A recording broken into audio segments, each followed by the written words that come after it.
জানাচ্ছি সকলকে অনেক অনেক স্বাগত। আমি রুমেলা। নতুন শহরে নতুন সংসার, আর সেই নতুন সংসার বুঝতে অনেক অনেক সময় লাগবে। তার আগে একটু ছোট্টখাট্টো ব্লগ, রোজকার ডেলি রান্না তোমাদের সাথে শেয়ার করছি, আর তার সঙ্গে অবশ্যই দেখাচ্ছি আমার নতুন ঘরটা। নতুন শহর বলে ভিডিওটা শুরু করলাম, তার মানে আমি এক শহর থেকে অন্য শহরে চলে এসেছি। কলকাতা থেকে চলে এসেছি ব্যাঙ্গালোরে, তাও স্বামীর কাজের সূত্রে। আর সেই সূত্রেই আমার বেশ কয়েকদিন ধরে ভিডিও দেওয়া হয়নি। এই দেখো আমার রান্নাঘর দিয়ে কীভাবে দেখা যাচ্ছে। হ্যাঁ, একটু আউটস্কার্টের দিকে ঘর ভাড়া নিয়েছি, ফাঁকা চুপচাপ, কিন্তু তার সঙ্গেই শুনতে পাচ্ছ কনস্ট্রাকশনের কাজ চলছে, সেই জন্য আমার ভয়েসের সঙ্গে সঙ্গে একটু আধটু আওয়াজ তো আসবেই। আর এই হচ্ছে আমার পুরো ঘর, যেখানে সাজানো গোছানো কিচ্ছু হয়নি, একেবারেই ফাঁকা। যেটুকু সামান আমরা সঙ্গে নিয়ে এসেছি সেটুকুই। আর এই হচ্ছে আমার ছোট্ট ঠাকুর ঘর, কি মিষ্টি আর কিউট। মহিরুও সকাল সকাল ঘুম থেকে উঠে পড়েছে, কারণ তার অনলাইন স্কুল এই শুরু হলো বলে। ময়ূরও সকালে উঠতে কোনোদিনই লেট করে না, আমার থেকেই তাড়াতাড়ি উঠে পড়ে, মানে অনেক আর্লি রাইজার। এইবার আমি চারপাশটা দেখিয়ে দিই তোমাদের, যে ব্যাঙ্গালোর শহরটা আমার ঘর থেকে ঠিক কেমন লাগছে। হ্যাঁ, একেবারে শহুরে যেটা বলতে পারো, রাস্তা গাড়ি ঘোড়া সেগুলো একটু দূরে, একটু ভেতর দিকে, তাই একটু সবুজের দেখা পেয়েছি। আর আমার তো এটা খুবই ভালো লাগে, কারণ এই সবুজ দেখার জন্যই তো আমাদের বেঁচে থাকা, তাই নয় কি? কিছুই গোছানো হয়নি। তারপর এই শহর থেকে অন্য শহরে যেতে কতটা কষ্ট, কতটা জার্নি, কতটা ক্লান্তি লাগে তোমরা তো বুঝতেই পারছো। তাও যতটা সম্ভব গুছিয়ে তোমাদের সামনে আনতে চলেছি, কারণ অগোছালো আমি একদমই পছন্দ করি না। অনেকে আবার বলে তুমি অগোছালো থাকলেই ভালো। যাই হোক, তোমাদের ছোটোখাটো রান্নার ব্লগ শেয়ার করছি। বড় বড় রান্না, মজাদার রান্নাগুলো একটু কিছুদিন পরে হবে, তার জন্য তোমাদের অপেক্ষা করতে হবে। কিন্তু এই অগোছালো আমাকে তোমাদের কিছুদিন টলারেট করতে হবে। দেখতেই পাচ্ছ কত সুন্দর ওয়েদার। কলকাতার থেকে ঠান্ডা খুবই কম, কিন্তু সকালবেলা একটু সোয়েটার গায়ে দিতে হয়। আর রোদ যত বাড়ে, মানে দিন যত বাড়তে থাকে, ঠান্ডা কমতে থাকে। মানে বলতে গেলে সাউথের দিকে কলকাতার তুলনায় ঠান্ডা একেবারেই কম। তাও দেখো, যে এলাকাটায় এসেছি সেই এলাকাটায় কিন্তু খুব একটা গ্যাঞ্জাম নেই, একটু ঠান্ডা ঠান্ডা ভাব আছে। আর সন্ধ্যের পর থেকে একেবারে নিশ্চুপ, বেশ ভয় ভয় লাগে। আমরা যেদিনকে এসেছি সেদিনকে খুব বৃষ্টি হচ্ছিল, আজকে আর বৃষ্টি হচ্ছে না, কিন্তু চারিপাশে বেশ ক্ষেত খামার রয়েছে, মানে অনেকটা জমি ফাঁকা।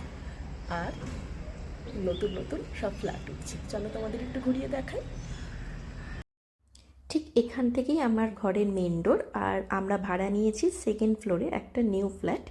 তো এখান থেকেও যেরকম এন্ট্রি করা যায়, এটা হচ্ছে মেন ডোর, বন্ধ করা রয়েছে, আবার পেছন দিক দিয়েও যাওয়া যায়।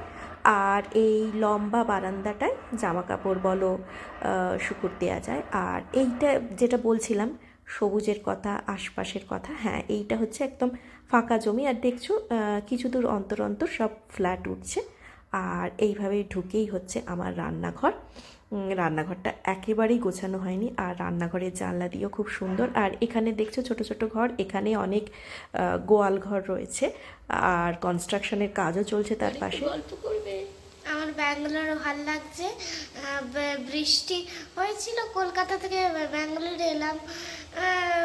রাস্তাটা ভয়ঙ্কর, বাট কিন্তু বাড়িটা ভালো। তাই? রাস্তাটা ভয়ঙ্কর কেন? কুকুর আছে তাই, কাঁচা রাস্তা।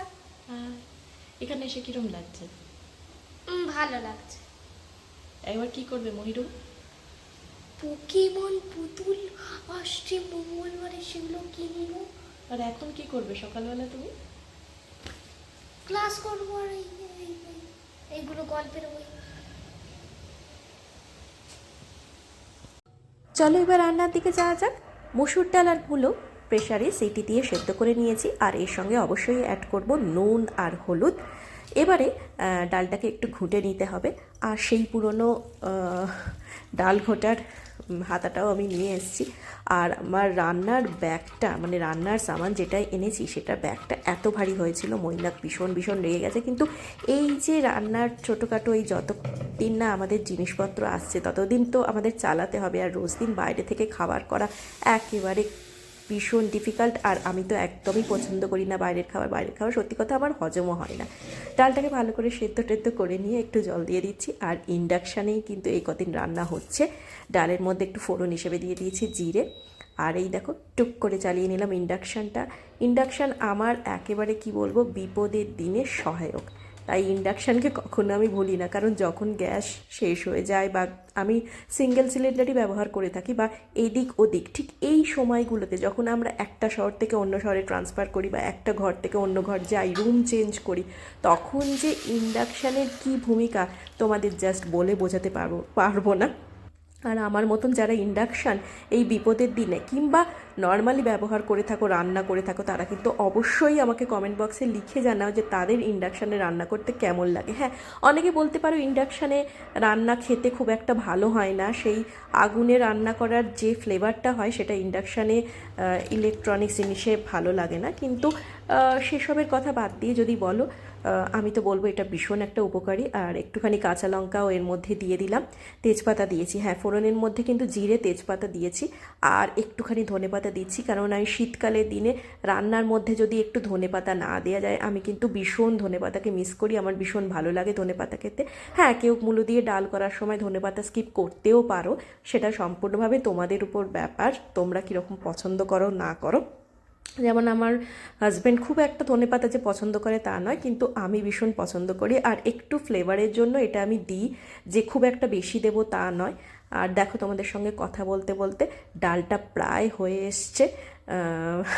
আমি নেড়ে নেড়ে দেখছি যে ঠিকঠাক হচ্ছে কিনা, কারণ আমার হাজব্যান্ড কিন্তু ভীষণ খুঁতখুঁতে, আর আজকেও ওয়ার্ক ফ্রম হোমই করছে, অফিসে যায়নি।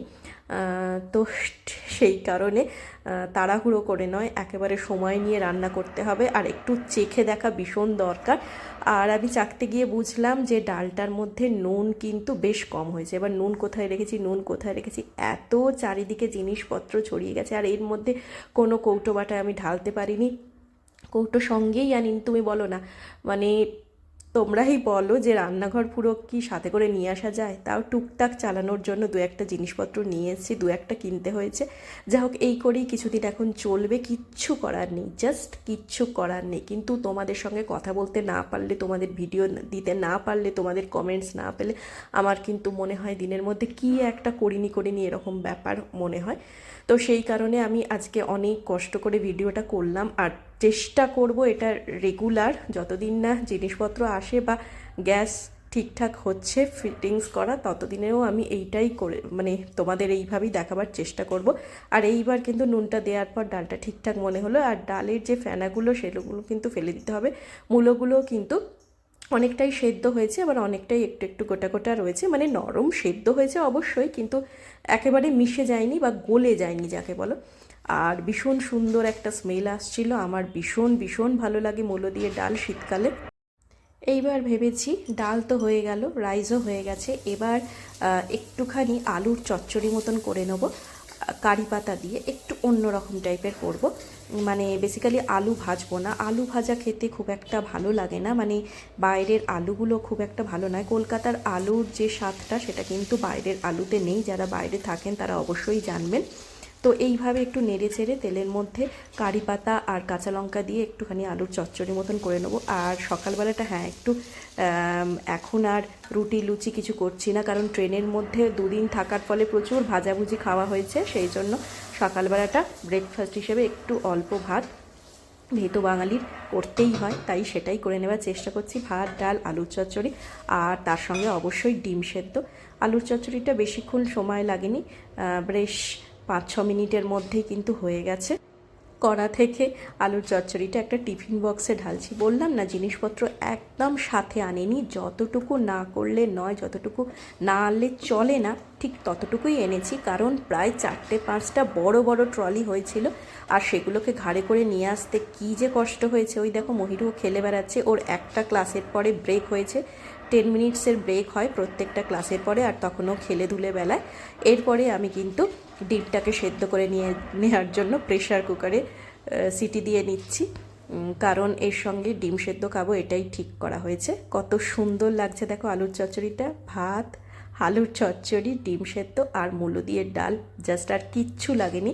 মানে এই অগোছলো সময় এইটুকুই মানে বলা যায় প্রাণ। কেমন লাগলো ভিডিওটা অবশ্যই জানিও, ভালো লাগলে শেয়ার করে দিও।